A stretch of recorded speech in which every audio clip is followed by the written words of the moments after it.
कभी कभी सच देखने के लिए बस आम समझ की जरूरत होती है। भारत में वक्फ बोर्ड के पास लगभग 9.4 लाख एकड़ जमीन है, जिसकी कीमत करीब 1,20,000 करोड़ रुपए बताई जाती है।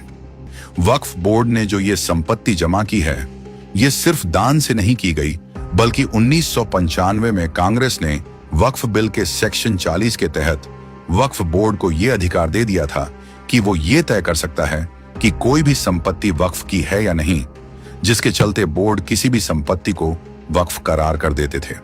वो भी सिर्फ इस बहाने से क्योंकि वो उसे किसी भी धार्मिक कारण से इस्तेमाल कर रहे हैं। ऐसी मनमानी के खिलाफ कोई बोल भी नहीं सकता था, क्योंकि उन्हें संविधान से बढ़कर ताकत दे दी गई थी, जिसके चलते वक्फ बोर्ड के पास 9.5 लाख एकड़ की जमीन इकट्ठी हो गई। अब जरा सोचिए, क्या इस समुदाय के लोग वाकई इतने समृद्ध हैं कि वो खुद 9,04,000 एकड़ जमीन दान कर सकें? अगर यह सच होता तो इसका मतलब निकलता कि भारत के अल्पसंख्यक अमेरिका और इजराइल के यहूदियों से भी ज्यादा अमीर हैं। लेकिन हकीकत बिल्कुल उलटी है। वक्फ बोर्ड की ज्यादातर जमीन जबरदस्ती कब्जाई गई है। कांग्रेस ने 1995 में वक्फ बोर्ड की इस लूट को कानूनी बना दिया।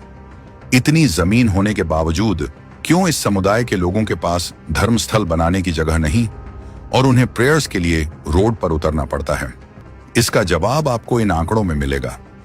वक्फ की 9.4 लाख एकड़ जमीन में से केवल 14% पर धर्मस्थल और मदरसे हैं, 17% पर कब्रिस्तान बने हैं।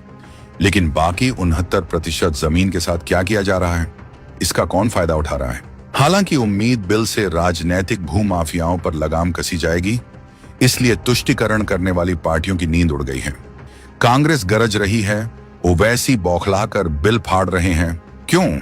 क्योंकि 2001 से 12 के बीच 2 लाख करोड़ की वक्फ की संपत्ति निजी संस्थानों को हस्तांतरित करके औने पौने दाम पे 100 साल की लीज दे दी गई। 500 करोड़ की कीमत वाली वक्फ संपत्ति पर 5 स्टार होटल को महीने 12,000 रुपए के किराए पर दे दिया गया।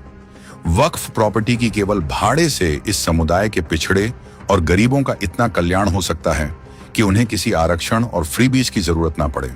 लेकिन धर्म के ठेकेदार चाहते ही नहीं है कि यह समुदाय समृद्ध और आत्मनिर्भर हो, क्योंकि फिर इनकी तुष्टीकरण की दुकान बंद हो जाएगी।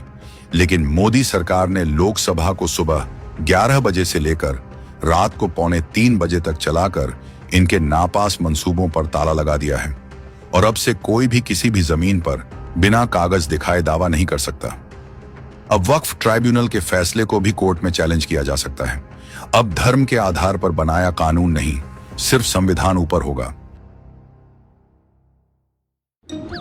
Mark yourself safe from Mahathag Bandhan. Pledge now.